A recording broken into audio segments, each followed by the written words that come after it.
Hello and welcome to Scope's webinar today. My name is Barbara Claus and I'm a fund analyst at Scope. Achieving regular income with limited risk has been a challenge for the past years since we have been in a persisting low rate environment. The whole asset class, fixed income, is no longer a buy and hold market, generating positive return with low risk.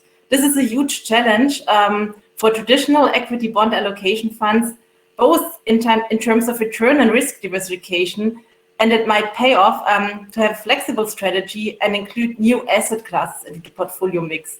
We have Jacob Vijverberg here today, one of the two managers of the Aegon Global Diversified Income Funds, who follows a dynamic multi-asset income strategy. This strategy has a few particularities. For example, it's highly unconstrained, and the managers also look at alternative sources of return in order to achieve a payout of 5% per year paid out monthly to investors. Before we start to speak with Jacob about the strategy and its outlook, I would like to give you a brief overview over Aegon Asset Management. Aegon is a global asset manager and part of the second largest Dutch insurance company, Aegon.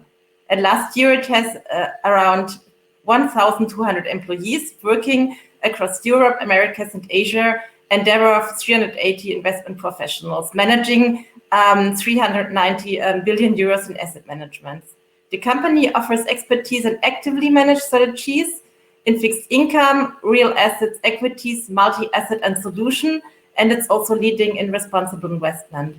In 2020, Aegon AM undertook a global integration where capabilities were organized around 4 global investment platforms. This included the rebranding of the former Kames Capital and KPI funds into the Aegon AM brand. Before we now start with the discussion with Jacob, I would like to point out that you as the audience have the possibility to ask questions during the webinars. When you would like to raise a question, just type them in the chat window on the right, either in English or German language, and I will pick them up during the webinar or at the end of the webinar. So now it's time to start with the Q&A with Jacob. So Jacob, I'm happy to have you here today. Welcome. Yeah, thank you very much. And everyone, welcome to the webinar. So just briefly, so I'll just briefly introduce myself. So I'm indeed Barbara of Jacob Vijverberg. I've been co-managing the Diversified Income Fund for the last 6 or 7 years. And basically, I've been working in the multi-asset group for around 12 years. I've been responsible for tactical asset allocation, strategic asset allocation, and managing a whole range of multi-asset funds for the insurance company and also for external clients. Before that time, I worked at a bank in the modeling department, so more in quantitative role. And a long time ago, before that, I studied physics.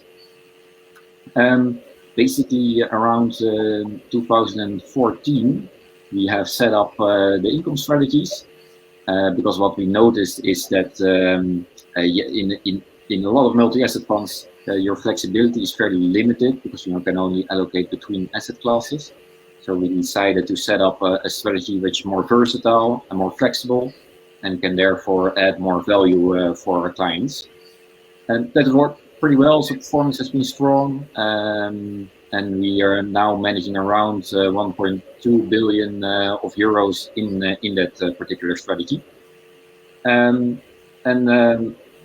a little bit about the team. So we have a multi-asset team managing these multi-asset funds. We're around 12 colleagues strong. And basically the team is in different locations. So part of the team is in Holland, where I'm also based. Part of the team is based in Edinburgh, and the other co-manager of the fund, Vincent McIntaggart, is also based in Edinburgh. And then there are a number of colleagues in the US as well, and those are basically also our main investment centers on the globe. But we do have other locations. At least Aegon Asset Management does have other locations as well. And basically, for the strategy, of course, we are not only with the multi-asset team, but the nice thing about the multi-asset fund is, of course, you're investing in a lot of asset classes. So all our investment teams are also mainly in those 3 locations, but also in a couple of other smaller ones.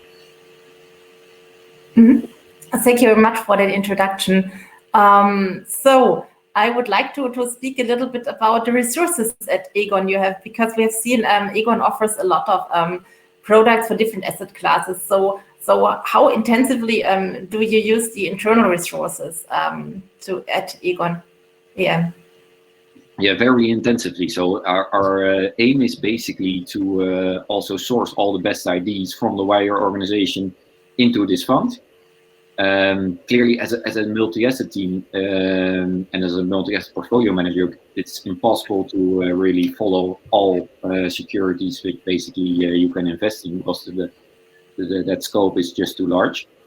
So instead, we have a process in which Vincent and myself are responsible for the asset allocation, and then liaise with all the underlying teams basically on their ideas of the markets and their best ideas, and we try to fit it into our fund.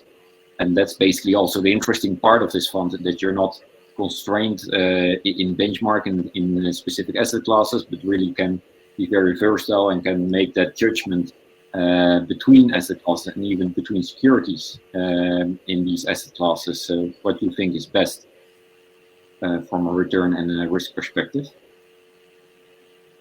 Yes, it's definitely good that you have a large resources because you cover a really broad universe, you said, and a broad range of asset classes. Can we speak a little bit about your process, like how the process works, especially how you determine the asset allocation and select the investments for the fund?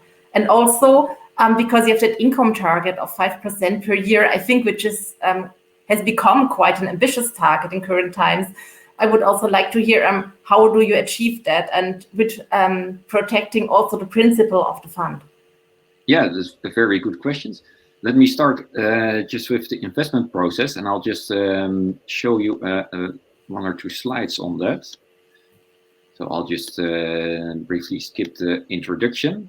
And this is just 1 slide about the investment process. So what we've basically done is split the investment process in 3 steps. And as I said, basically the scope of this fund is global. So you can basically invest in all listed securities globally. So you need to have a pretty strong investment process to come from that asset allocation into a limited number of securities. So what we have done, basically, we have the first step is the asset allocation. And that's really something the multi-asset team is responsible for. That's based on shorter term and longer term considerations about the relative attractiveness of asset classes and their risk, and of course also their income. Then secondly, for each asset class, we determine a certain strategy. So that might be that, for instance, we exclude a certain subsector of that asset class. We might want more duration in a certain fixed income asset class, might include or exclude certain regions. So that allows us really to pinpoint our positioning towards the areas which we think are most attractively valued. And then the last step, and very important step, is the security selection. And that's really what the investment teams are responsible for. So each asset class is managed by an investment team, and we try to source the best ideas from these investment teams into the fund. Clearly, it's always in the end the portfolio managers which need to decide whether that fits and whether certain ideas need to be replaced by others. But in the end, we try to take those considerations into account and ending up with a limited number of securities. The fund tries to invest in around 200 securities, a little bit more on the fixed income side and a little bit more concentrated positions on the equity side. And the other question, what you mentioned indeed, The fund is an income fund, so we try to get an attractive income from our clients. But the fund has basically three objectives. So we first of all try to get a decent return for investors and try to protect their capital.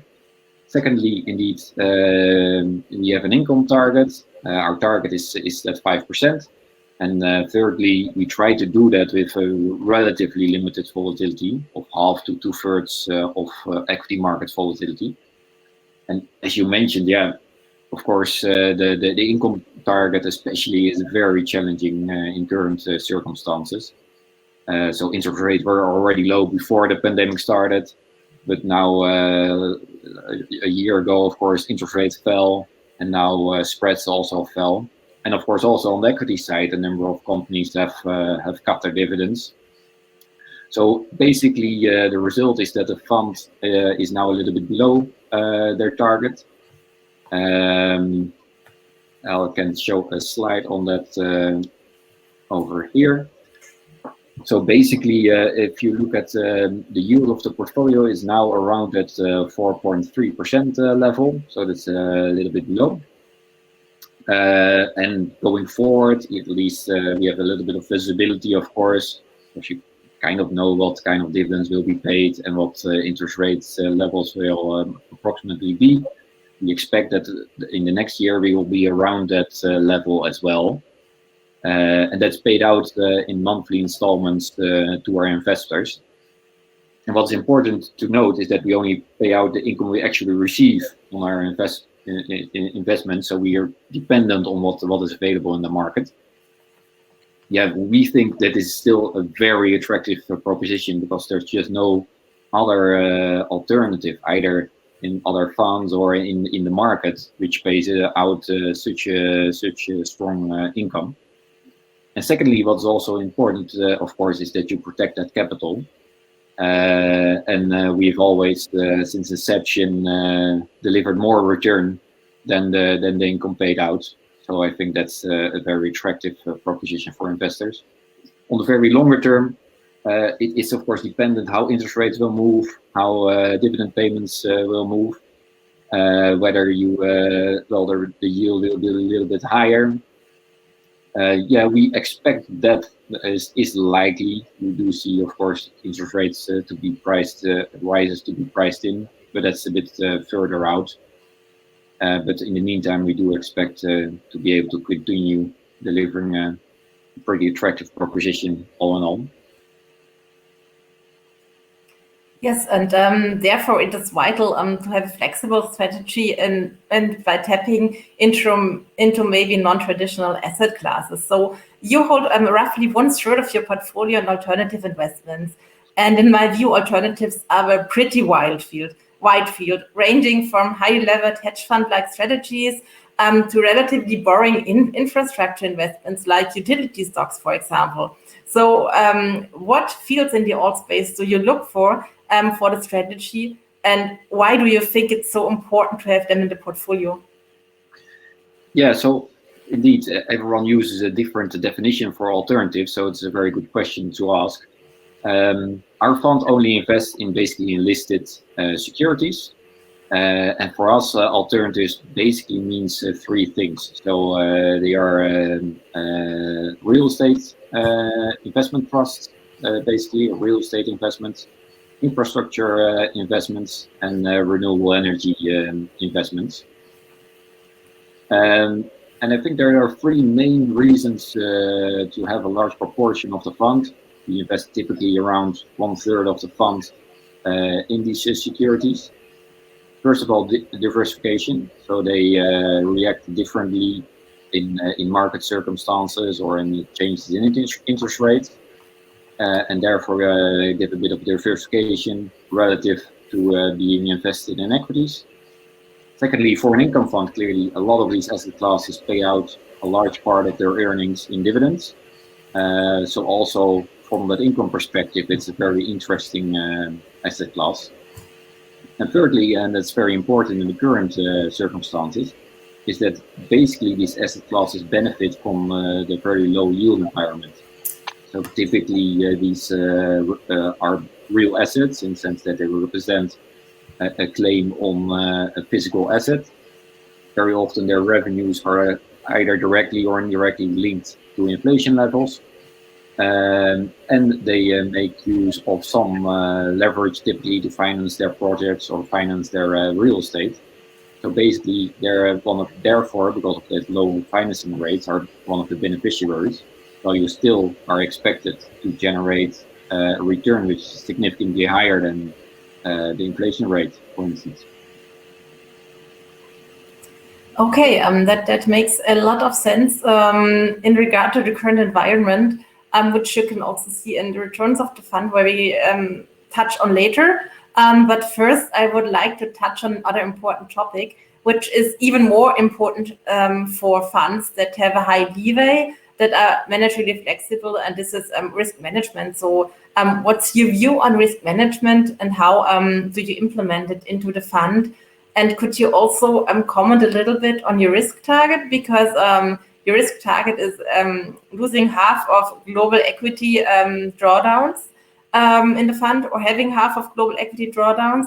And I would like to speak a little bit about the recent drawdown in 2020, where it was not quite the case for the fund over the long run, yes, but not last year. If you could also comment on last year's drawdown.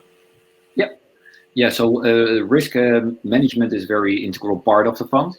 So we have regular reports on the volatility, on the VaR, on stress tests, and we adjust positioning based on that. Apart from just the more quantitative side of risk management, we also think it's very important to look more at the qualitative side. In a sense, we look whether there are concentration limits or concentration risks, either in a certain sector, but also just qualitatively, whether you think certain companies are sensitive to the same market dynamic. Clearly, in any fund, and especially with a fund with an ambitious target like our fund, you do need to take some risks.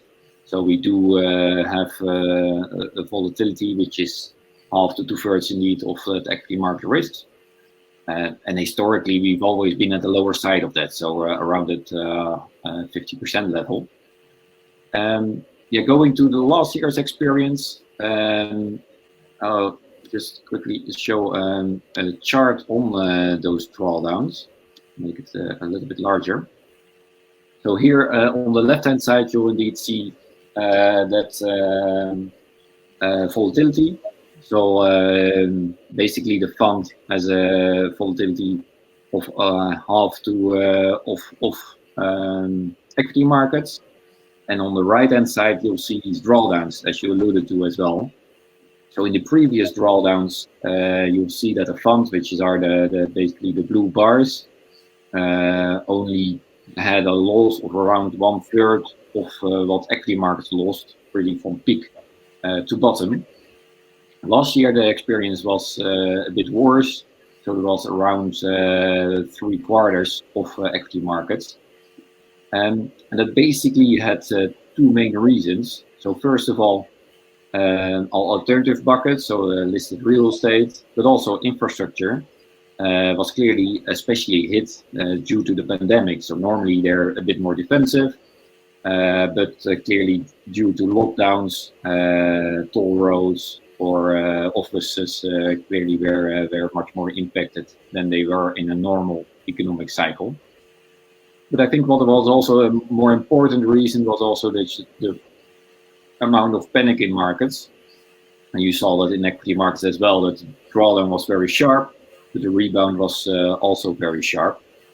So in our fund as well, you saw a couple of assets, for instance, a couple of renewable assets, which just were not economically impacted by the lockdowns or by the pandemic itself, because their revenue is just fixed and very predictable. They still sold off very dramatically, or at least the 20-25% sometimes. But then they rebounded in 1 or 2 weeks, and you also see that in the fund returns. So really from peak to bottom, it was a sharp drawdown. Yeah, if you take a longer horizon, I think that is much more positive.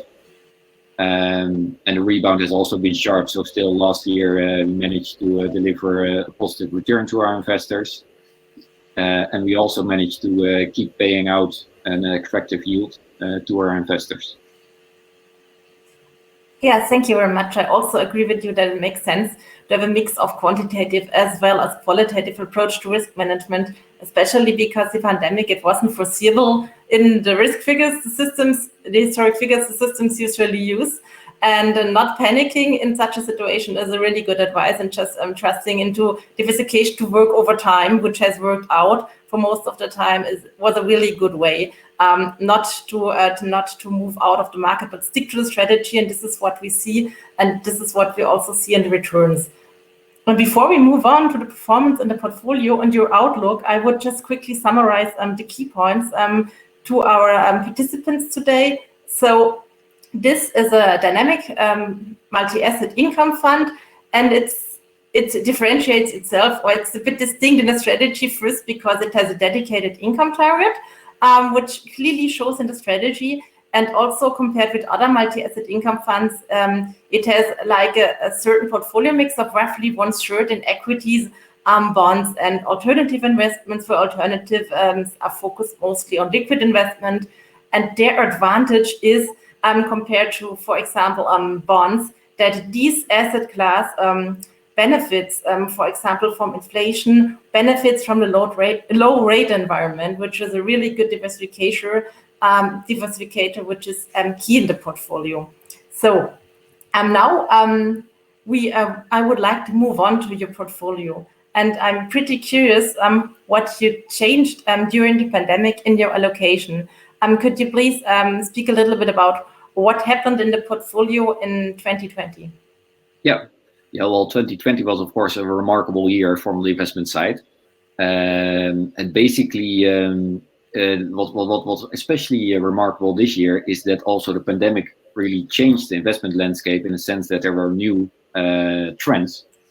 Well, first of all, would like to just simply point that in 2020 the market volatility was very large.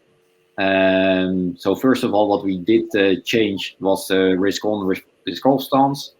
So in the beginning of the year, we increased our allocation a bit in bank credit and infrastructure, because they sold off so much that we thought there was still a lot of value there. That said, I think us and other market participants as well were very surprised, of course, how resilient the market was and how quickly that rebounded. But still, the fund managed to really capture that upside in the second half of the year pretty well.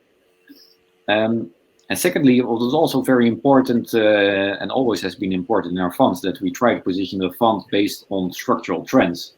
So clearly, there's a big trend towards more online shopping that was already before the pandemic. Well, that has now accelerated quite dramatically. So we've always just shied away from, for instance, retail or shopping mall exposure, and that worked pretty well. But what now changed in the pandemic is now that you also have a trend in working from home, which is currently still quite forced upon us, but it's likely to persist. So also the office space and the office sector is likely to experience quite a much lower growth in rentals than rental yields than we saw before. And the counter image of that is the residential sector. So for instance, in the residential real estate. So during the pandemic, we shifted quite a lot of exposure towards that sector, and that's what you clearly can see also in this chart. So this is just the REIT sleeve, so the listed real estate in the fund, and the gray part is the residential sector. So that was already increasing that before the pandemic, but clearly valuation-wise in the beginning of last year. And just because of that structural trend, we took the opportunity to increase that at the expense of offices, for instance.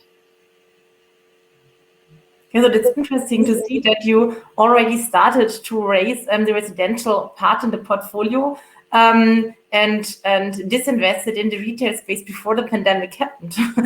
So that's really interesting to see.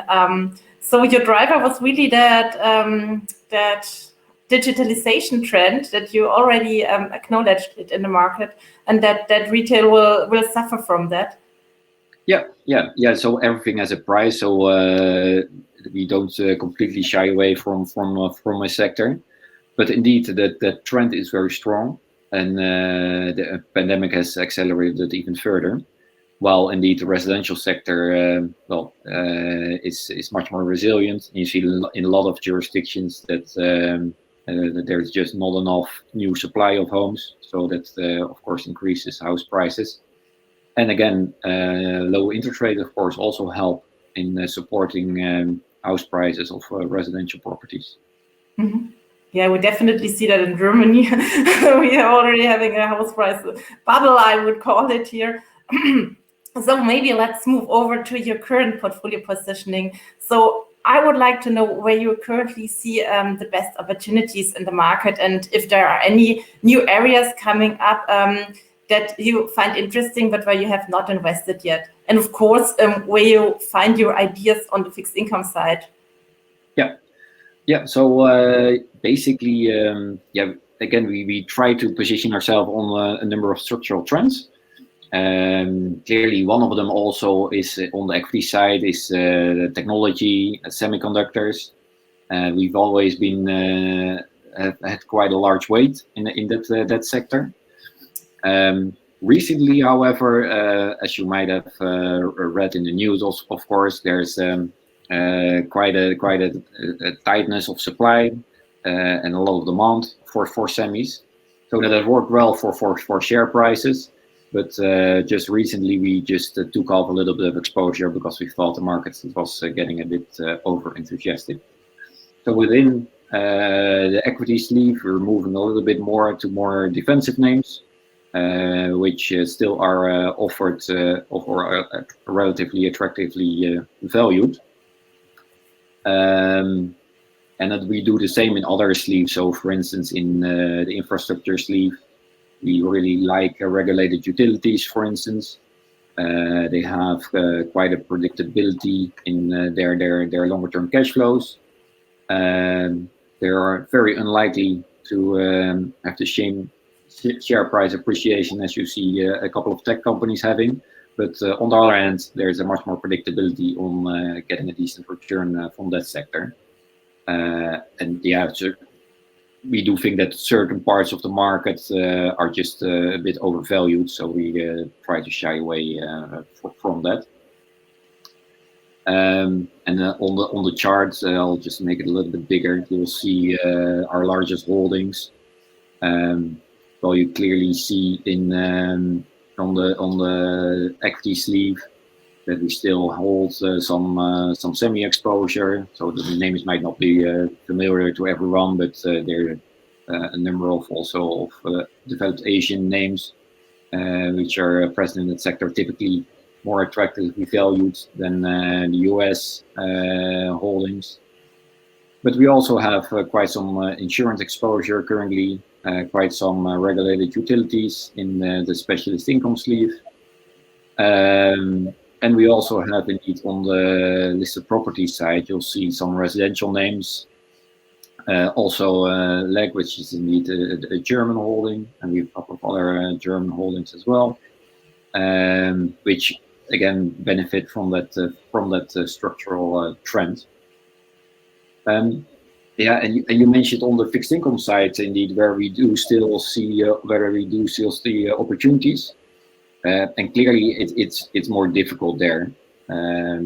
Interest rates are low, spreads have gotten quite a bit lower, and there will still be some defaults, especially in the high yield sector, clearly.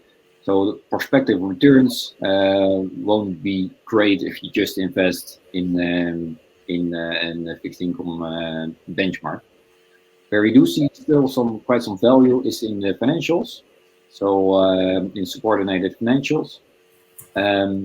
And basically what you see there is that the spreads are still attractive versus other asset classes, and also attractive versus their own history. And due to regulation, basically banks are much better capitalized than they used to be. And in this crisis, due to the government support, we do think that impairments and defaults will be there, but they will be much lower than in previous cycles. So we don't think there is any risk of coupon skips or that you have to give into your capital. Overall, we're not overly positive on the banking sector from an earnings perspective, because we think it's challenged and the growth will be likely be low. But therefore, on the credit side, you're not exposed to that growth, and instead you get a very decent spread, basically, to be invested in there. So we have a decent allocation there. But we have de-risked overall our fixed income positioning, and we have lower duration, because we anticipated a bit of interest rate rises, especially in the US and Europe. We're not that concerned that interest rates have the potential to rise. Mm-hmm. So thank you very much for walking us through your allocation and through the different buckets the fund is invested in. So the next part I would like to touch on is performance, because this is a really interesting part. Because style has been a headline for many income-oriented strategy over the last year, especially because they usually have value buyers in their strategies and usually do not hold much tech stocks. So your fund has done quite well over time, not only versus the income-oriented peer group, but also versus the general multi-asset balance category. What were the drivers for that development and your main performance sources? Yeah, well, so the drivers were very versatile. I do think what we have always tried to avoid is these value traps, basically, in which companies might have a high dividend yield or a low multiple, but in which they are structurally challenged. And I think a lot of investors have been too heavily invested in these sectors. So specifically, these are, for instance, European banks, retail, so shopping malls, but also oil companies, for instance.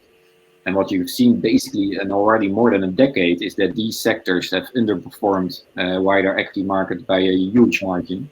So just avoiding sectors which just are challenged from either a regulatory point of view or just because there are different trends in the market, I think can yield a lot of performance. But secondly, I think what has worked just pretty well in the fund is our investment process on each layer. So we've been very dynamic in changing the asset allocation, trying to benefit from market drawdowns, and trying to increase the risk allocation at these points in time, and also trying to make the best use of the whole organization, and trying to source those best ideas. So if we compare the performance of our asset classes versus typical benchmarks, then you would see that there, in a number of these asset classes, there's quite a large performance gap. So, for instance, in listed real estate has had a huge outperformance versus the typical benchmarks, which is partly due to excluding a couple of sectors, but also partly just to sourcing the best ideas in the wider market. And on this slide, you'll see the performance. So basically, the fund is now almost 5 years in existence. It's, by the way, good to mention that we have two funds. So one is this Irish usage structure, and the other one is a UK-based domiciled fund. And this fund has been in existence for 5 years, the other around 7 years. And the blue line, you'll see the total return. And the gray bars is basically the income we paid out. So you'll see that steadily accruing at around that 4.5% to 5% yield. Currently around at 4.3%, but quite predictable. And then what you also see is in the orange line is the capital return. So still, what is very important, of course, is to generate a return which is higher than the income you paid out, else you will be eating into your capital. And overall, we've indeed been able to generate a very attractive return versus general markets versus peers over that time period.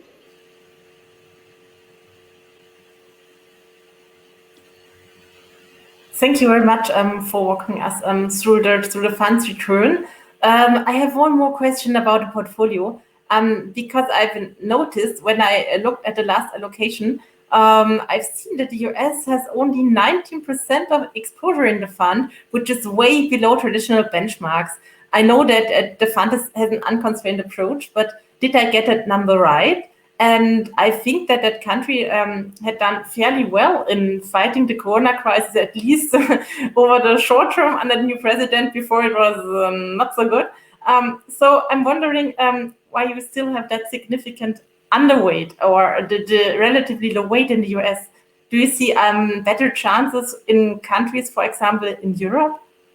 Yeah, that's a good question. So indeed, the US, at least from an economic perspective, seems to have been doing pretty well during the pandemic. Also partly due to, of course, much more fiscal support. But indeed, economic performance and equity market performance is not exactly the same. So currently, we think that especially in a couple of the sectors which are large in the US market, there is a bit of overvaluation, and we see better opportunities there. That's one reason why you basically automatically have a little bit of a lower weight in the US.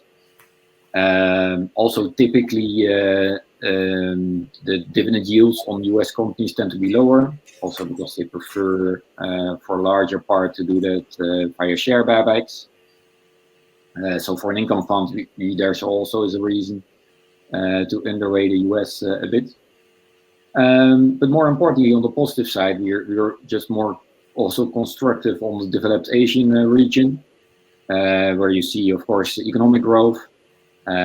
So far, at least in the pandemic, you could say that they have managed a lot better than the US and Europe. And a lot of these companies are, first of all, in the right sectors, so technology heavy.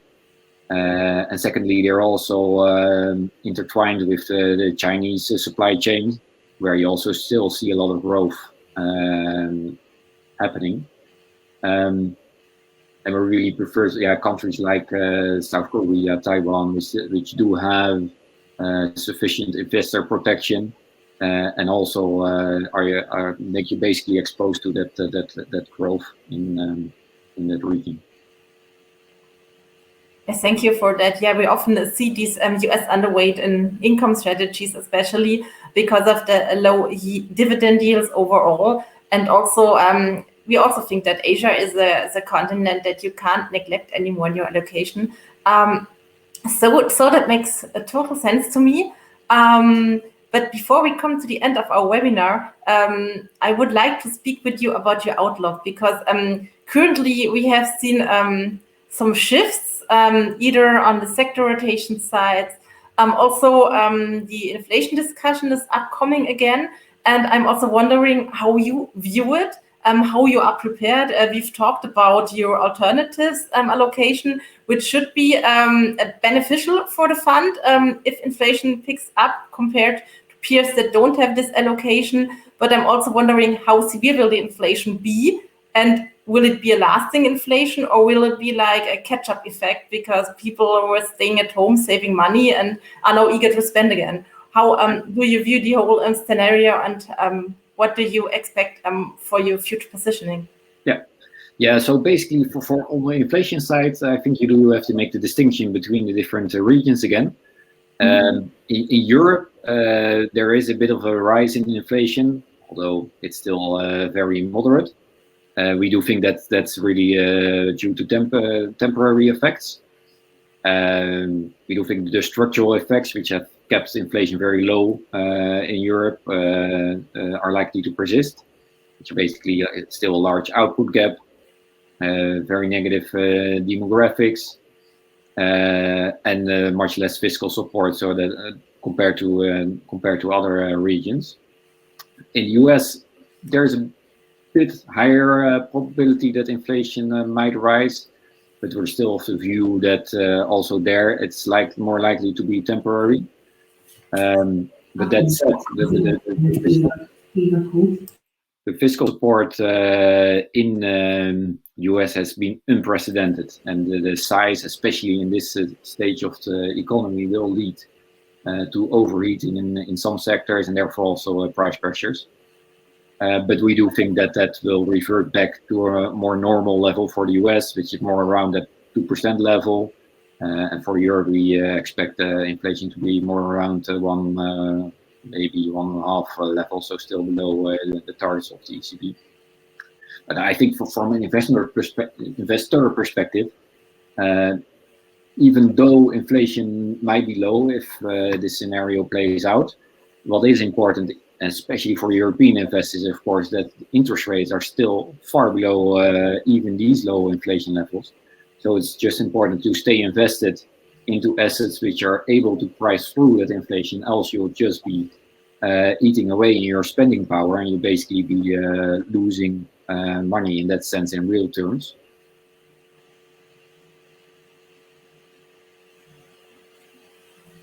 Yeah, thank you for sharing your outlook with us. So you are not too worried for inflation, especially over the midterm. So you haven't also not taking any measures apart from your traditional allocation you have in the fund, right? So nothing special, because the fund, as I mentioned before, it is like a mix of different assets, which should ensure that inflation effects would not be too hard if there would be any, right? Well, yeah, you could say that like that. Well, we do have a lot of our alternative assets should be able to benefit basically from that negative real rates. So I think even if inflation is even a bit higher than we anticipate, then I think the funds should perform very nicely, because these types of assets will typically be very popular if that happens. Mm-hmm. So yeah, I do think we adjusted the fund a bit on that. On the interest rate view, yeah, currently we have a very low duration. So if indeed interest rate rise, the fund will not be impacted directly. We will probably increase duration if interest rates rise in the US by